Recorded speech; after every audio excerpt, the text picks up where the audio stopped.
hanging on the bend of the hook mostly. I want them further up the shank. So I'm just gonna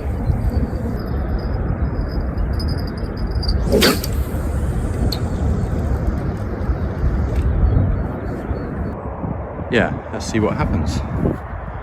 Keep an eye on that rod tip and alarm. Go on, you can do it. Yeah, bait out a quarter to a third of the way across the river now. Initially cast halfway, but it caught a massive load of current.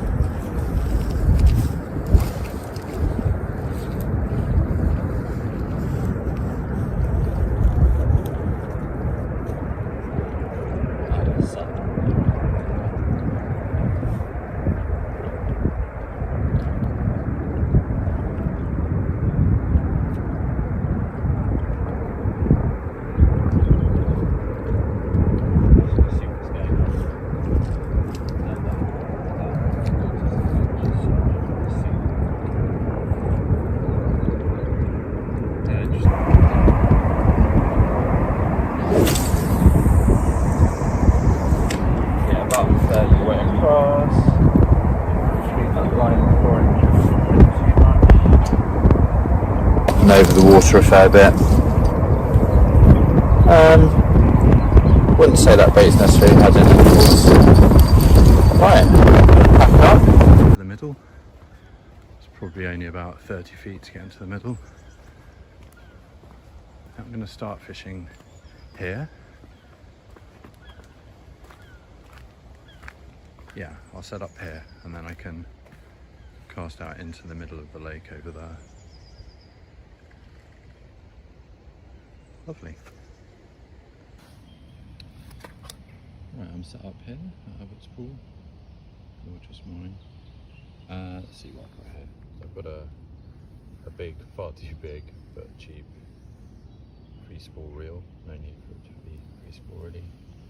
Witchwood rod, 12 foot. Pike Pro pencil float with the eye at the bottom, so not with the line running through. And then this whole rig here with the weights and beads all the way through to the rig, and the trebles is from Leader, so it's a complete dead baiting float setup with instructions on how to run the line through and set it up. So that's what I'm going to be using today. I'm just going to get the bait on. I'll show you that in a moment. I'll just quickly show you how I'm setting up the rig here. So one set of trebles, the ones nearest the float, go into the base of the tail, really tough bit of the tail. I'm hooking a roach here. And then the other ones will go up here in the flank or right up near the other fin. Just there in the middle of the shot, which you will see in a moment. There we go, it's focused. Yeah, it's right in the middle. So, yeah, as I said earlier, it's in about 8 foot of water. The relevance of that being here, it means the dead bait is sitting pretty much. Hi, dogs.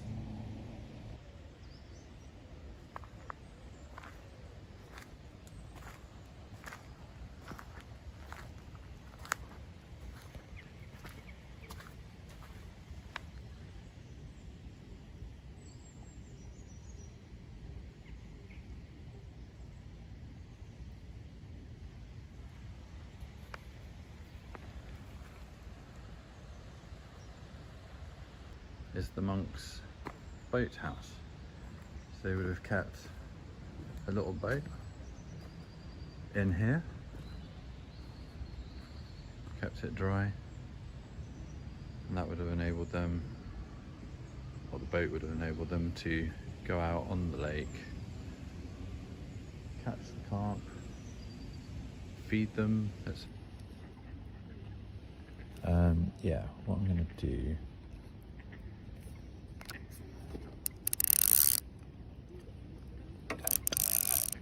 is enhance this bait bait with some of this Holy Mackerel Red Predator Shake and Spray. So give it a bit of colour and just enhance that fish oily smell.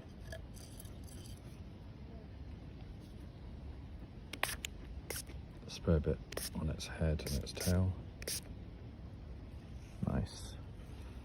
Make it look like it's a fish in trouble. Put away the roach and his friends. I just think something a bit more exotic might get them interested.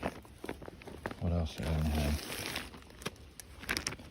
Got another big old mackerel with something tiny attached to it.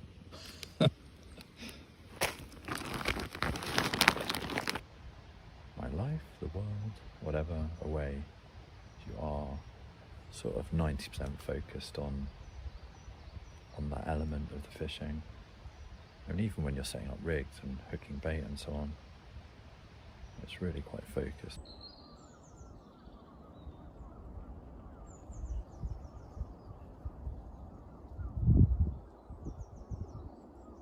Just switched up to putting a few little worms on the hook instead of pellet.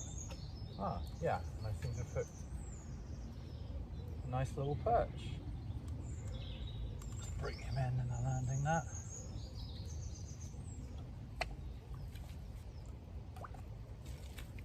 Excellent, came out easy.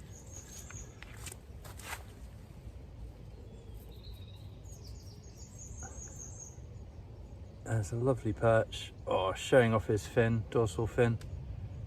Yeah, 6 ounces or so on a few little worms that I just dug up. Gorgeous. Right, straight back in. Smallest perch in the world just went for my oh wait, I've dropped him behind the camera. Here he is. He landed on the grass. Here he is. Gosh, he's lively. There you go, beautiful miniature perch. Went for 3 worms. What a guy. Okay, straight back in the lake.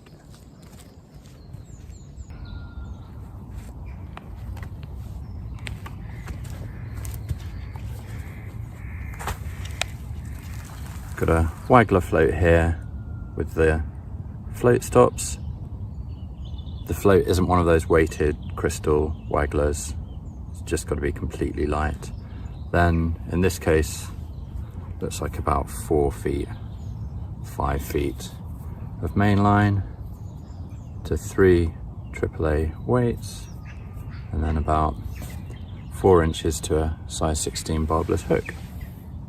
So the idea is, when the bait is taken confidently by a fish, it will take the hook, it will lift these weights off the bottom, and this float, because it's not weighted down by anything on its own further up the line, will lie flat on the surface like that. If it's a really confident bite, you may well get the float just being taken normally along and under the surface. So let's see what happens.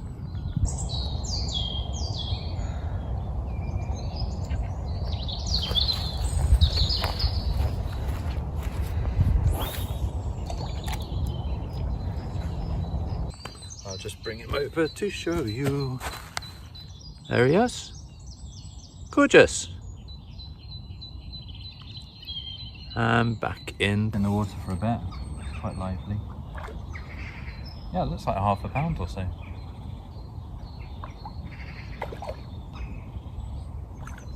To bring it over to the unhooking mat.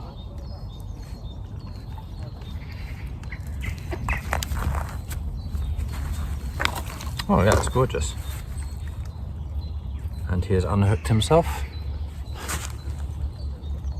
There you go. Gorgeous half-pound roach. Beautiful. Yeah, took the single corn like all the others have been doing. underway. Oh. So what's my setup? Just gotta try and get it into camera shot. There you go. A simple waggler, 3BB size, to, well, at the moment about 5 feet. Line down to a size 16. I'm just gonna plumb the depth in close.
May get some bites on the drop, potentially.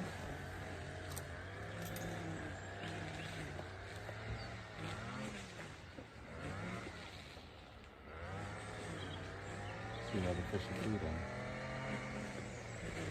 Oh wow, that's hot.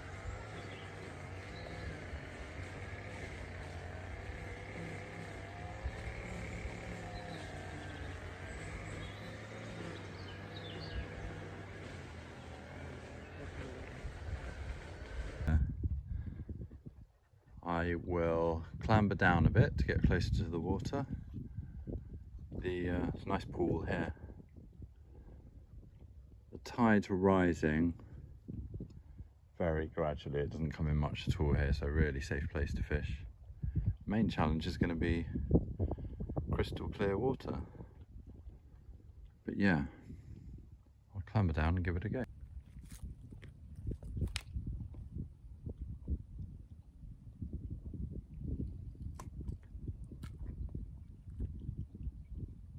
Drop shot, go down to the bottom, and then just, if you're casting at distance with one, just retrieve extremely slowly. It just looks like the small lure is just twitching a little bit above the bottom, coming towards you.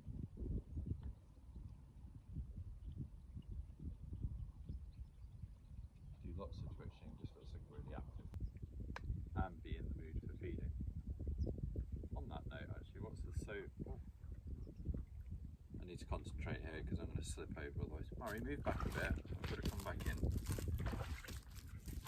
What's the Soluna calendar say? I think it's about 60% chance of catching fish. Or fish activity, as they call it. That's not bad.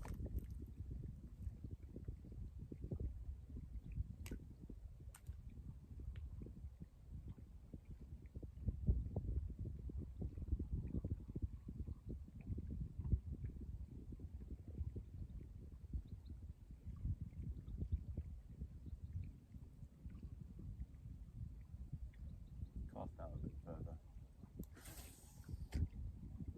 The edge of another seaweed bed.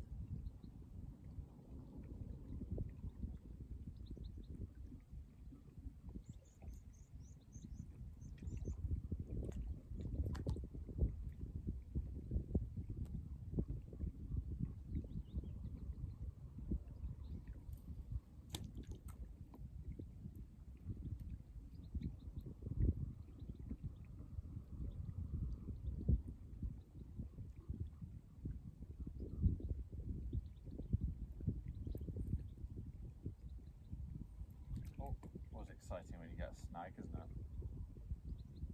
Feels like a bite. Or a chunk of seaweed.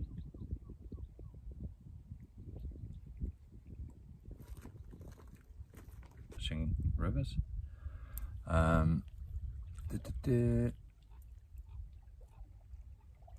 There you go. So it's a little rubber shad, just, I don't know, 3 or 4 centimeters long. Does it have a smell?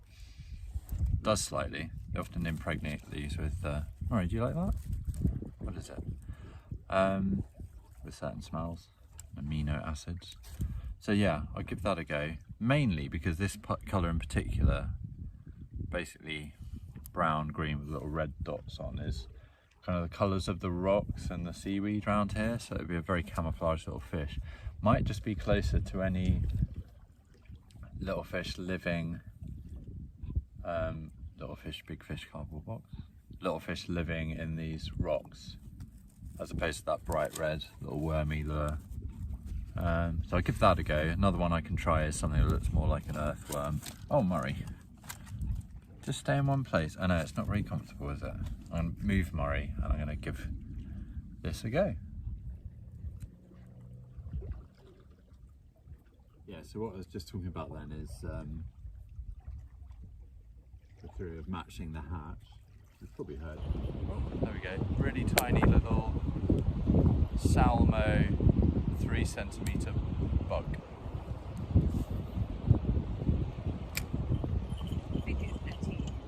It's floating, so we'll just see if there's any little fish that are brave enough to come up to that. By our van there, just move 50 metres down. Oh, bright sun. So that's the pool. And then this bit is an even deeper bit of the pool. It looks, well, in there, it looks about 15 feet deep, really surprisingly deep. And that is the main river passing past there. So it comes in here for some reason, not sure why. And this is essentially a beach on the river with the etch feed. Murray, hey, good boy. So actually, given how deep it is, I should be chucking in like a, you know, a worm or something into the bottom of there, but I've come really minimum tackle preparedness, so I think I'll just, yeah, I could have switched up to just like a free-lined worm or something, but it's getting quite late. The sun's about to drop behind that mountain over there, so I've only got probably 10 more minutes. This is just opportunistic fishing, not planned. Just saw a gorgeous river.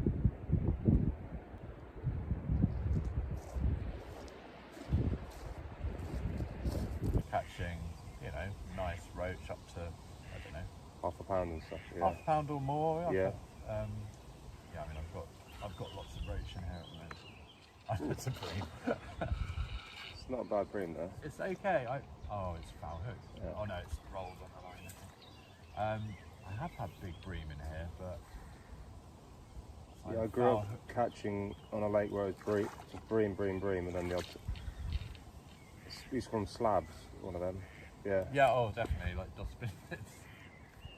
But I just got almost sick of catching bream because they caught so many, you know. Yeah, and they don't fight, do they? Is that real? That's almost like the reel I started fishing. Yeah, it's a mutual match. Yeah, I think my dad gave me one of them. Yeah, that's a classic. I had a friend with one, and I thought, I've always wanted one of those, so I just looked on eBay and found one for like 35 quid or something. Nice. Just sort of took it apart and, oh, it's quite a chunky one. Yeah, it's not a bad fish. It is actually properly hooked, so it rolled. Oh, good luck. Oh, steady down, steady on, steady on. Right, let's unhook you.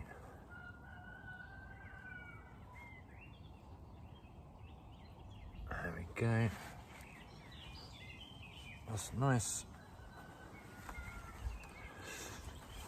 Yeah, nice bream. While I was chatting to that guy, it's like a just trying to guess. I mean, it's like a 3 pound bream, I think. This big slab. There you go. He's got a few of his breeding nodules on his head. Yeah, it's a good size. little film of that. He's chunky, 2.5, something like that, yeah.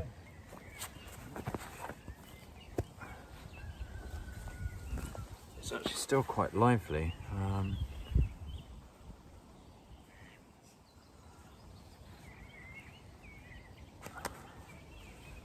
The thing with bream is that people don't like catching them because I'm just going to calm this guy down. You can suck on my finger.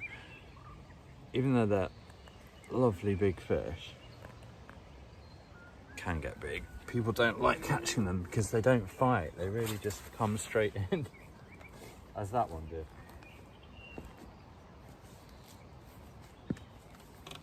Right, straight back in anyway.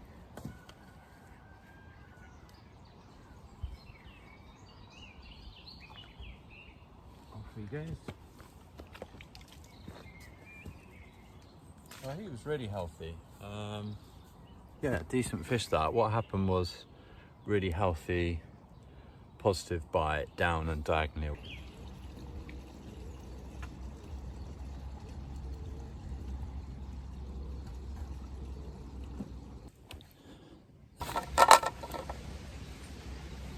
Hooked really well for barb this up.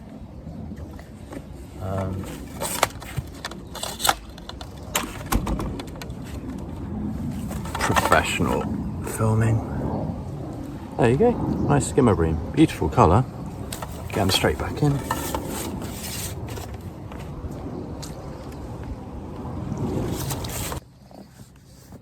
Okay, so I had about half a dozen roach now, like this guy. Oh mate. Okay. So they're all pretty much identical, slippery little fellows. And that was just on the surface, so as the sweetcorn hit the surface, about a second later he took it.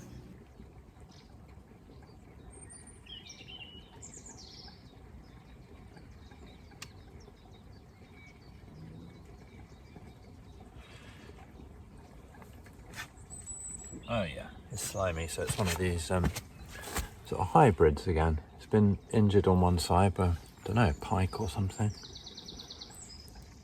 Yeah, it's like a hybrid Cretan carp bream, maybe. I don't know, hard to tell.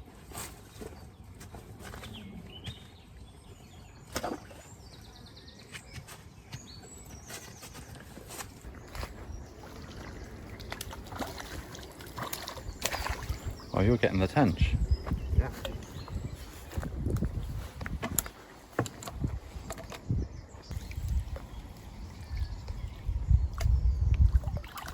That's it. Oh, I haven't got my mat. I've got a towel here. That's what I was doing. Unhooking it. As he stops doing his thing. Come on, dude. Stop it.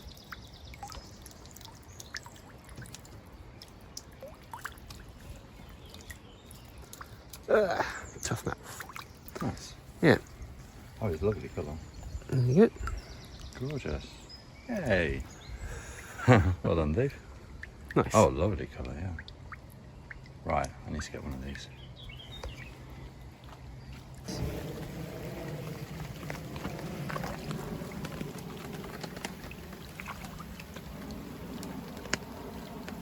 Fighting hard, are they?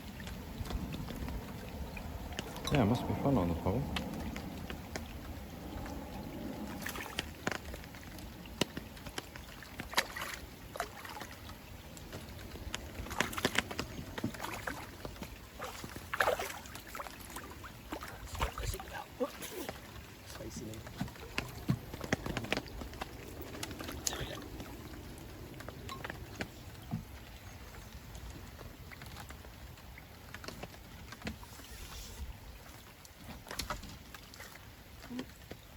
Same sort of size as the last one. Nice. Just get that out.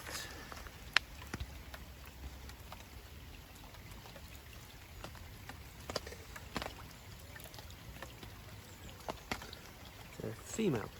Oh, lovely. Nice one, Dave. On the pole.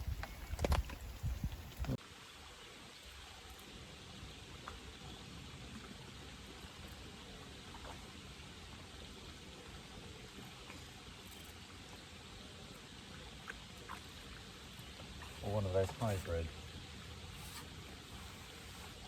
Nah, I think it's just a skimmer bream.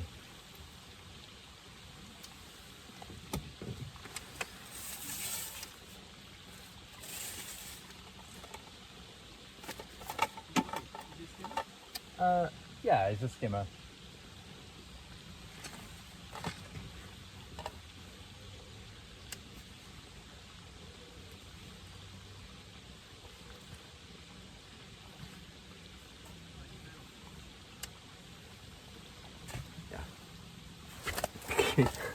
Cute little bream, professional handling. Oh my god, they're so slimy.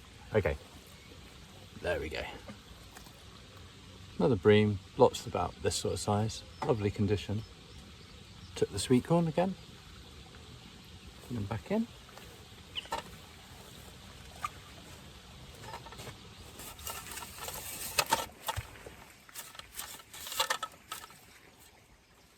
Feisty.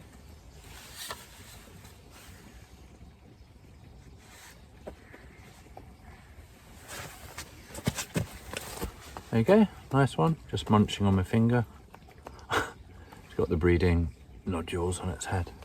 Yeah, gorgeous.